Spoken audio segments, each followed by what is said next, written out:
episode 1164 of the Multifamily Collective. Today, let's talk about why bad times persist in your life, or why these difficult themes continue to present themselves in your life.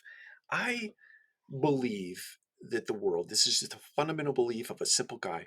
I believe that all the things that happen to you in your life, let me back up. The world is a great big education, and everything that happens to you in your life is an event crafted for you, manufactured for you to learn a lesson, right? And sometimes we all know we have a very hard time learning lessons, especially when we're growing up, we're in our formative years. We have to actually experience the bad things in order to learn the lesson. We have to, our parents, if they've done a good job, actually allow us to experience pain and the consequence of that, natural consequences of the pain of things, so that you learn, so that you imbue. It's like if you put your finger on a hot burner, you're probably never going to do that again, right? Not that I'm advocating that you have your kids put their fingers on hot burners, but you get the point. So the the punchline here today, what I'm trying to communicate is, if you have things that persist in your life that are downsides, right, that are adversities, things that keep presenting themselves in your life, it's probably because you've not extracted the lesson that you need to take from that adversity. Or if you have extracted it, you've not employed it in your life in terms of creating different outcomes, right? So this lesson has to keep showing up in the way of adversity. And it shows up and it manifests itself let's say it can happen in 100 different ways. But if you look at it thematically, things keep showing up in your life because you refuse to take that thing and imbue it in your mind and create different habits and different behaviors that would end in other outcomes that are more productive in your life, that are more fruitful in your life, right? My encouragement to you today is that if you sit back and you reflect, look, every single day I write in a journal, right? And I've been doing this for, if I were to take that picture down there and you were to look behind, I can't move my finger in the right direction. That whole shelf right there is full of journals that I've been writing since I was probably 23 or 24 years old, right? So there's almost 30 years worth of dialogue, narrative.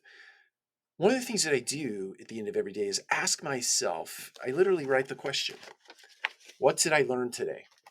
What did I learn today? It's a way of taking those themes in your life, or things that present in the way of themes, things that keep coming back around, right?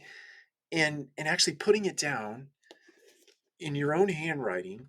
And there's something very powerful about writing notes or writing out thoughts. They tend to imbue themselves in your mind more so than typing. So I'd encourage you to keep handwritten journal. And we'll talk about journals on a different day. But the point to this one is that if you have things that continually present themselves in your life as downsides, as adversities, as things that you are continually trying to work through, write that stuff down and then create strategies, habits, new behaviors, goals that you can start employing today to change those themes that present themselves in your life. Now, I'm going to tell you something. As soon as you correct this bad behavior that's creating this downside adversity in your life, guess what? You're going to have other things that present themselves because now you're ready, right? You solve this issue, you're going to have more. You're going to have issues for your whole life, right? You're going to have adversity your whole life. You're going to have things that come in and knock you down. But if you can change your mindset to one of um, gratitude for those things that present themselves in your life, just anything that happens to you, there's a downside. And certainly it doesn't mean you don't go through a grieving process. But if you look at those things as opportunities to learn and you write them down and you change behaviors, the next time you have an adversity present itself, you're more prepared and you're ready to knock that thing down and you're ready to knock that thing down. You look forward to things that present themselves in your life because you know you're creating a better version of you each time that you solve one of those things. Take care. We'll talk to you again soon.